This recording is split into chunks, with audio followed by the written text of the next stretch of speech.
The Cybrarian presents The Fir Tree by Hans Christian Andersen. Suitable for all ages. Music by D. Yankee and T. R. G. Banks. Images by Annie Spratt, Austin Neal, Eberhard Gross-Castiger and Richard Burleton. The Fir Tree, a Christmas story by Hans Christian Andersen. Far down in the forest, where the warm sun and the fresh air made a sweet resting place, grew a pretty little fir tree. And yet it was not happy. It wished so much to be tall, like its companions, the pines and firs which grew around it. The sun shone, and the soft air fluttered its leaves, and the little peasant children passed by, prattling merrily. But the fir tree heeded them not.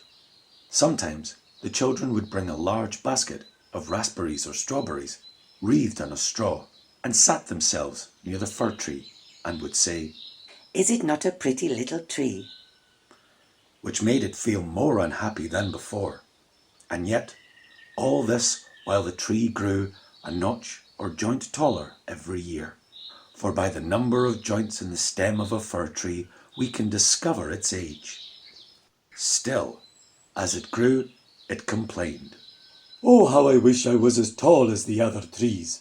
Then I would spread out my branches on every side, and my top would overlook the wide world. I should have the birds building their nests on my boughs, and when the wind blows, I should bow with stately dignity, like my tall companions." The tree was so discontented that it took no pleasure in the warm sunshine, the birds, or the rosy clouds that floated over it morning and evening. Sometimes, in winter, when the snow lay white and glittering on the ground, a hare would come springing along and jump right over the little tree, and then how mortified it would feel. 2 winters passed, and when the third arrived, the tree had grown so tall that the hare was obliged to run round it. Yet it remained unsatisfied, and would exclaim, "Oh, if I could but keep on growing tall and old, there is nothing else worth caring for in the world." In the autumn, as usual, the woodcutters came and cut down several of the tallest trees, and the young fir tree, which was now grown to its full height, shuddered as the noble trees fell to the earth with a crash. After the branches were lopped off, the trunks looked so slender and bare that they could scarcely be recognized. Then they were placed upon wagons and drawn by horses out of the forest. "Where are they going? What would become of them?" The young fir tree wished very much to know. So in the spring, when the swallows and storks came, it asked, "Do you know where those trees were taken? Did you meet them?" The swallows knew nothing, but the stork, after a little reflection, nodded its head and said, Yes, I think I do. I met several ships when I flew from Egypt, and they had fine masts that smelt like fir. I think these must have been the trees. I assure you, they were stately, very stately." "Oh, how I wish I were tall enough to go on the sea," said the fir tree. "What is the sea? What does it look like?" It would take too much time to explain," said the stork, flying quickly away. "Rejoice in thy youth," said the sunbeam. "Rejoice in thy fresh growth and the young life that is in thee." And the wind kissed the tree, and the dew watered it with tears, but the fir tree regarded them not. Christmas time drew near, and many young trees were cut down, some even smaller and younger than the fir tree, who enjoyed neither rest nor peace with longing to leave its forest home. These young trees, which were chosen for their beauty, kept their branches and were also laid on wagons and drawn by horses out of the forest. "Where are they going?" asked the fir tree. They are not taller than I am. Indeed, one is much less. And why are their branches not cut off? Where are they going? We know, sang the sparrows. We have looked in at the windows of the houses in the town, and we know what is done with them. They are dressed up in the most splendid manner. We have seen them standing in the middle of a warm room, adorned with all sorts of beautiful things. Honey cakes, gilded apples, playthings, and many hundreds of wax tapers. And then, asked the fir tree, trembling through all its branches, and then what happens? We did not see any more, Said the sparrows. but this was enough for us. I wonder whether anything so brilliant will ever happen to me, thought the fir tree. It would be much better than crossing the sea. I long for it, almost with pain. Oh, when will Christmas be here? I am now as tall and well grown as those which were taken away last year. Oh, that I were now laid on the wagon, or standing in the warm room with all the brightness and splendour around me.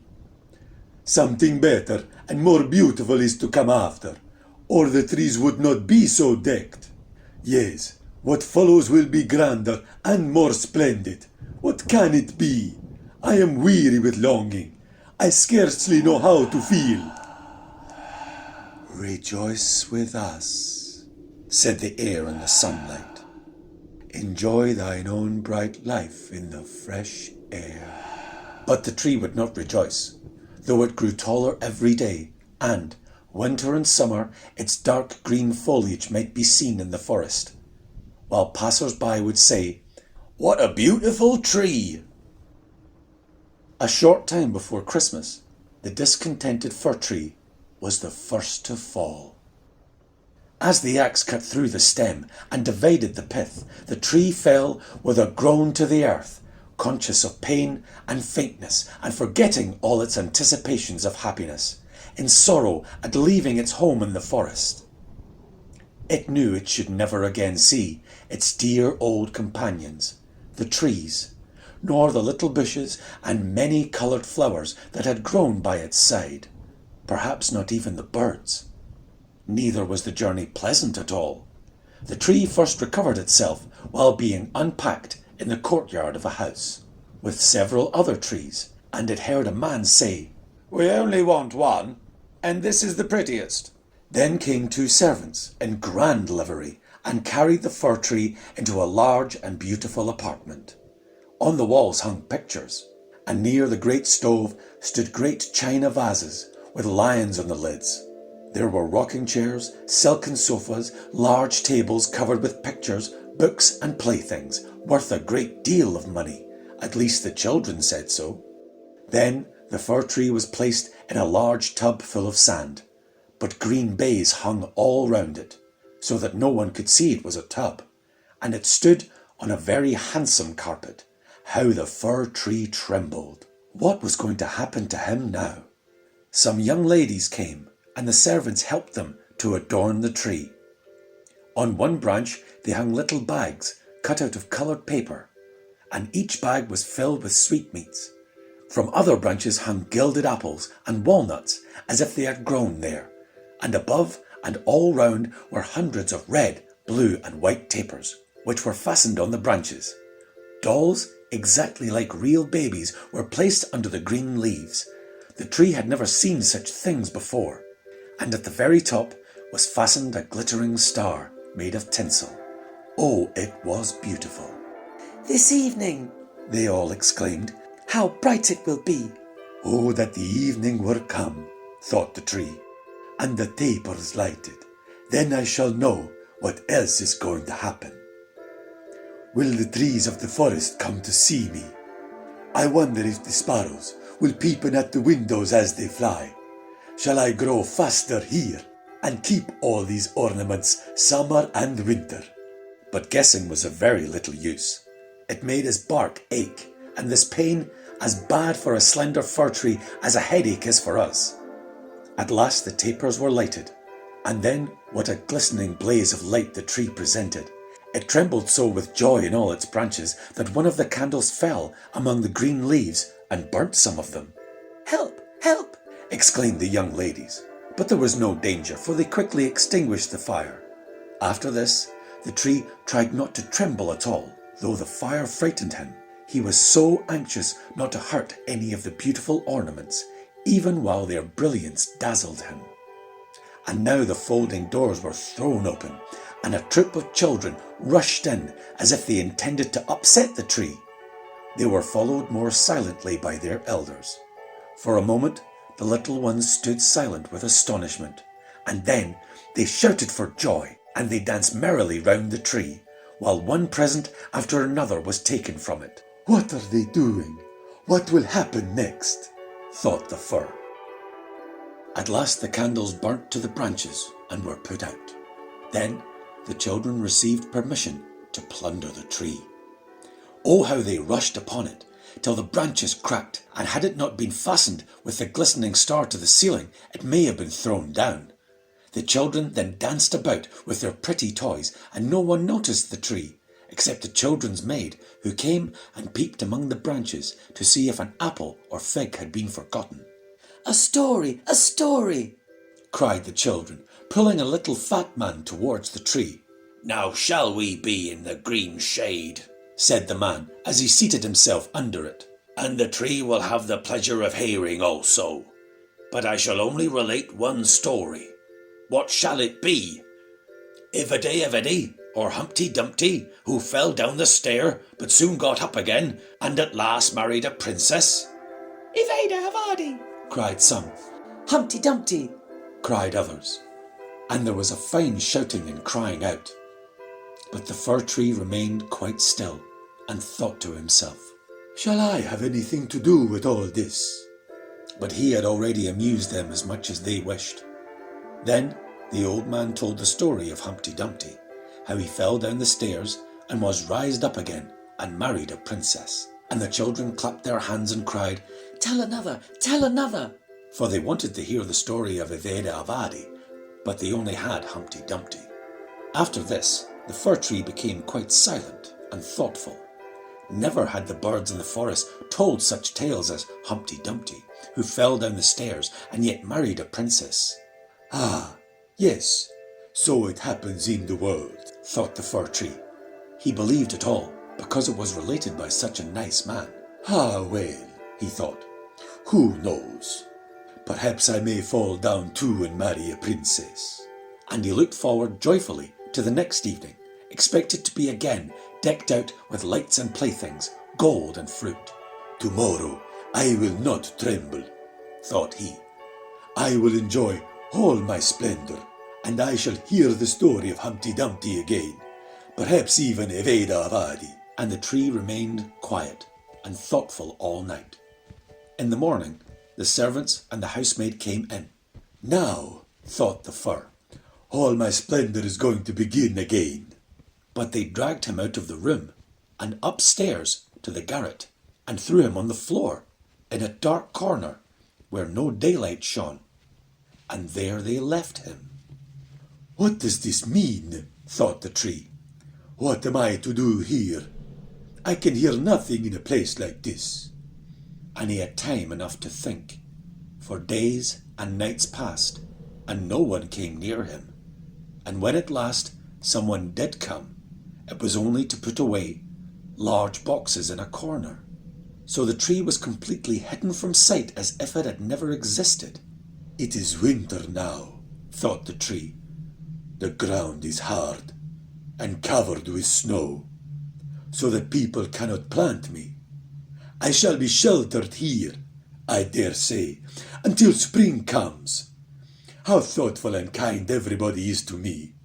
Still I wish this place were not so dark, as well as lonely, with not even a little hare to look at. How pleasant it was out in the forest, while the snow lay on the ground, when the hare would run by, yes, and jump over me too, although I did not like it then. Oh, it is terrible lonely here. Squeak, squeak. squee, squee. Oh, it's very cold. Squee, squee, said a little mouse, creeping cautiously toward the tree. Then came another, and they both sniffed at the fir tree and crept between the branches. squeak, squeak, squeak, squeak. Oh, it's very cold, squeak, squeak, said the little mouse. or else we should be comfortable here, squeak, shouldn't we, you old fir tree, squeak, squeak. I am not old, said the fir tree. There are many who are older than I am. Squeak, squeak, squeak. Where do you come from, and what do you know? Squeak, squeak. asked the mice, who were full of curiosity. Have you seen the most beautiful places in the world? And can you tell us all about them? Squeak. Have you been in the storeroom, where cheeses lie on the shelf, and hams hang from the ceiling? One can run about on tallow candles there, and go in thin and come out fat. I know nothing of that place, said the fir tree. But I know the wood, where the sun shines, and the birds sing. And then the tree told the little mice all about his youth. They had never heard such an account in their lives. And after they had listened to it attentively, they said, What a number of things you have seen. You must have been very happy. Happy, exclaimed the fir tree. And then, as he reflected upon what he had been telling them, he said, Ah, yes. After all, those were happy days. But when he went on and related all about Christmas Eve and how he had been dressed up with cakes and lights, the mice said, How happy you must have been, you old fir tree. I am not old at all, replied the tree. I only came from the forest this winter. I am now checked in my growth. What splendid stories you can relate, said the little mice.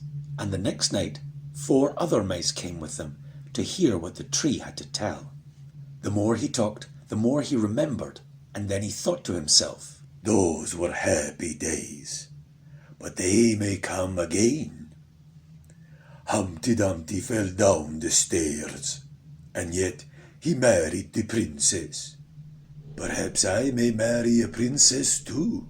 And the fir tree thought of the pretty little birch tree that grew in the forest, which was to him a real beautiful princess. Who is Humpty Dumpty? asked the little mice. And then the tree related the whole story. He could remember every single word. And the little mice were so delighted with it that they were ready to jump on top of the tree. The next night a great many more mice made their appearance, and on Sunday 2 rats came with them.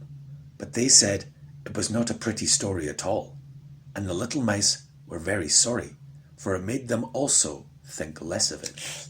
Do you know only one story? asked the rats. Only one? replied the fir tree. I heard it on the happiest evening of my life, but I did not know I was so happy at the time. We think it's a very miserable story, said the rats. Don't you know any story about bacon or tallow in the storeroom? No, replied the tree.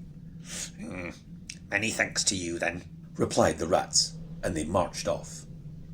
The little mice also kept away after this, and the tree sighed and said, It was very pleasant when the merry little mice sat round me and listened while I talked. Now that is all past too. However, I shall consider myself happy when someone comes to take me out of this place. But would this ever happen? Yes. One morning people came to clear out the garret. The boxes were packed away, and the tree was pulled out of the corner and thrown roughly on the garret floor, and the servant dragged it out upon the staircase where the daylight shone. Now life is beginning again, said the tree, rejoicing in the sunshine and the fresh air. Then it was carried down the stairs and taken into the courtyard so quickly that it forgot to think of itself and could only look about. There was so much to be seen. The court was close to a garden where everything looked blooming. Fresh and fragrant roses hung over the little paulings. The linden trees were in blossom, while the swallows flew here and there, crying, Tweet, tweet, tweet, my mate is coming. Tweet, tweet, tweet, my mate is coming. But it was not the fir tree they meant. Now I shall live, cried the tree, joyfully spreading out its branches. But alas, they were all withered and yellow, and it lay in a corner amongst weeds and nettles. The star of gold paper still stuck on the top of the tree and glittered in the sunshine. In the same courtyard, 2 of the merry children were playing who had danced round the tree at Christmas and had been so happy. The youngest saw the gilded star and ran and pulled it off the tree. Look what is sticking to the ugly old fir tree, said the child, treading on the branches till they cracked under his boots. And the tree saw all the fresh, bright flowers in the garden, and then looked at itself, and wished it had remained in the dark corner of the garret. It thought of its fresh youth in the forest, of the merry Christmas evening, and of the little mice who had listened to the story of Humpty Dumpty. Past, past, said the old tree. Oh, had I but enjoyed myself while I could have done so. But now it is too late. Then a lad came and chopped the tree into small pieces, till a large bundle lay in a heap on the ground.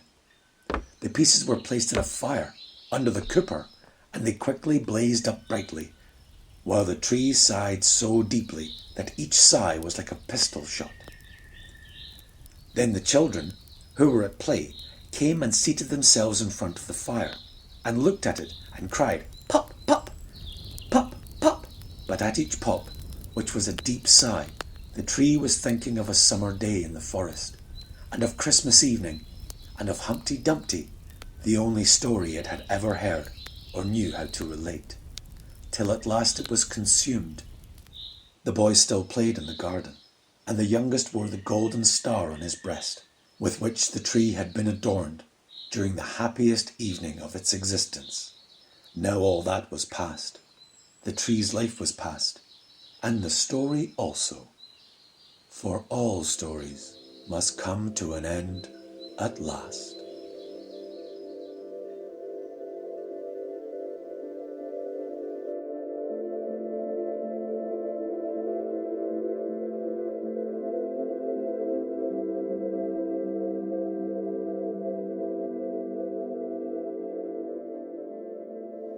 Thank you for listening.